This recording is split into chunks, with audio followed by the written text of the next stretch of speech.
दोस्तों जरा सोचिए, अगर आप सुबह उठे और आसमान में एक नहीं, दो नहीं बल्कि 3 सूरज चमक रहे हों, या फिर किसी देश में 5 सूरज एक साथ निकल आए। और सवाल ये है कि जब चीन में 3 सूरज और जापान में 5 सूरज दिखे, तो भारत में हमेशा सिर्फ एक ही सूरज क्यों दिखाई देता है?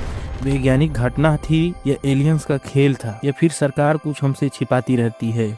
आज की इस वीडियो में मैं आपको पूरी सच्चाई बताने वाला हूँ, सबूत, इतिहास और साइंस के साथ। वीडियो अंत तक देखना क्योंकि सब कुछ चौंकाने वाला है। 2015 में चीन के चांगचुन शहर में लोगों ने देखा आसमान में 3 सूरज जैसे गोले। वीडियो वायरल हुए और लोग डर गए, लेकिन असली वजह किसी ने नहीं बताई। इस घटना को साइंस में कहते हैं सनडॉग फेनोमेनन। ये तब होता है जब हवा में बर्फ के छोटे छोटे हेक्सागोनल आइस क्रिस्टल होते हैं, यानी कि षटकोणीय बर्फ के जो टुकड़े होते हैं वो हवा में पाए जाते हैं। तो जब सूरज की रोशनी इन बर्फ के कणों में घुसती है तो वह मुड़ जाती है। इसे कहते हैं रिफ्रैक्शन ऑफ लाइट। जैसे पानी में डाली गई पेंसिल टूटी हुई दिखाई देती है। और दूसरा कारण इसका है रिफ्लेक्शन।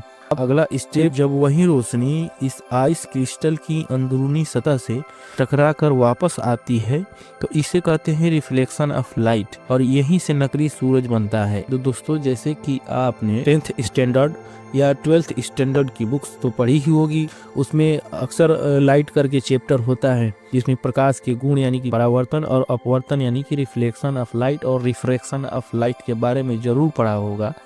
तो उसी से संबंधित ये घटनाएं हैं जो छोटे छोटे आइस क्रिस्टल में रिफ्लेक्शन और रिफ्रैक्शन होने के कारण हमें दिखाई देती हैं। रिफ्रैक्शन प्लस रिफ्लेक्शन यानी कि प्रकाश का परावर्तन और प्रकाश का अपवर्तन दोनों मिलकर सूरज की रोशनी को अलग अलग दिशा में भेजते हैं, जिससे लगता है जैसे आसमान में 3 या 2 सूरज निकले हुए हैं। जापान में आइस क्रिस्टल की मात्रा और एंगल। अब जानेंगे कि जापान में 5 सूरज का लॉजिक क्या है। जापान में आइस क्रिस्टल की मात्रा और एंगल और भी ज्यादा सही थी, ये सही पाई जाती है। इसलिए एक असली सूरज और 4 नकली रिफ्लेक्शन वाले सूरज, जो आपको मैंने बताया है, प्रकाश का रिफ्लेक्शन यानी कि लाइट का रिफ्लेक्शन और रिफ्रैक्शन के कारण, तो एक असली सूरज और 4 नकली सूरज जो रिफ्लेक्शन के कारण बनते हैं, मिलके हो जाते हैं 5।